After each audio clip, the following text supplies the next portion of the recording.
when you put money into the economy, in a global economy, the money ends up all over the place. That's inevitable.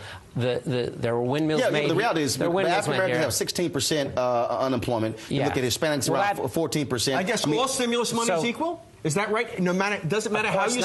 Well, what I'm talking about is focusing. I don't recall saying that. Well, but you're sort of implying it.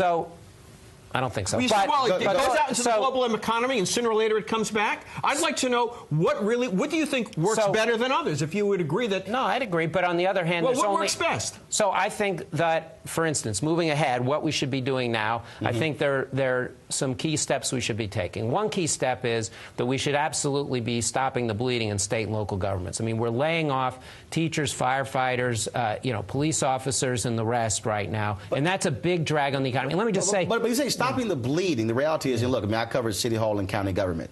They're largely getting their dollars from property taxes. If people are losing their homes, they're not sitting here paying property taxes. If people are also not spending, they're not sitting here. You're not seeing increases when it comes to sales taxes. So really, what can the federal government do to stop the bleeding when, frankly, the folks on the local level are truly being? I mean, that's where the impact is taking place. That's exactly the point. I mean, we need to do the federal. That's why the federal government has to step in. And let me just say that when you put money to do that sort of thing, to create jobs directly, it's not just about helping those people or even just preserving state and local services or even the investment that education is. It's also about changing the momentum of the economy. It's about putting money in people's pockets so that they are the people going through the doors of business. So business then has the confidence to hire and invest. So I think that's an important part of the Recovery Act that people forget that was key. It wasn't just about the direct job creation. It was about changing the momentum of the economy. Peter. And breaking the momentum of the economy is sliding in a downward direction. Private jobs creation over the last 3 months has gone down. But we had job creation, right? Which is a nice change. We had a blip, and now we're going down, and that's a real problem. The trade deficit comes to much more than the stimulus in terms of its impact on demand for U.S. goods and services. When the president was campaigning, he said he'd do something about it, and he continues the policy of George Bush, which is to have discussions, dialogue, diplomacy with China. And he's been called to task he was called to task this week by Democratic senators on the Hill, that is through Tim Geithner, and Geithner simply didn't have good answers. And you've been critical of the president.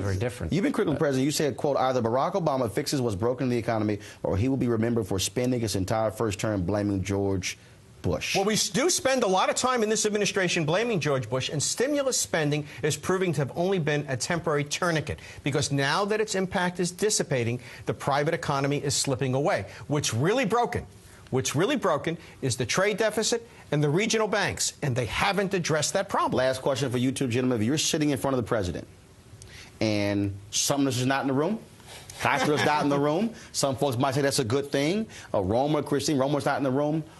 If you say, Mr. President, these are the 2-3 things you need to do now, what are they? I'd actually agree with Summer, so I wouldn't mind him in the room. So, I absolutely think we need to... That's a pretty short list, Michael. Yeah.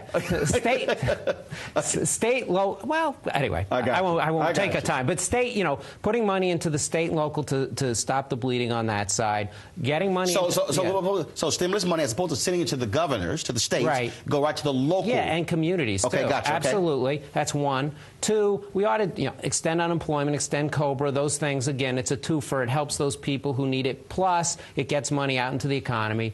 And third, here's where I agree with Peter. We need to do something about small business lending. Whether it's through the regional banks or otherwise, we need to do something about that. Peter. A resolution trust to clean up the books of the regional banks so they can loan money again like we did with the savings and loan crisis. Meaning those toxic assets. Right. Get them off their books for good.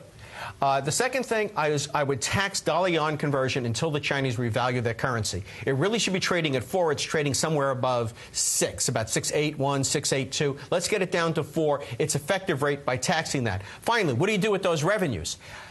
We import too much oil. We use too much oil. I think we'd agree about that.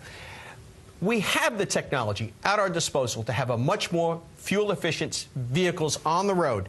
but we're going to have to assist Detroit in getting it out to make it economic. Use that money there and national industrial policy to roll out those fuel-efficient vehicles for the purposes of getting oil imports down once and for all and for good. I'll tell you what, I'm sure T. Boone Pickens would love to talk about natural gas and also wind. Absolutely. I'm all for that kind of stuff, too. Okay. All right. Peter, Michael, we certainly appreciate it. Thank you so very much. We'll see what happens over the next few months. But you're absolutely right. People are broke, they're tired, and they want to see something done, and it could impact Democrats in a negative way come November.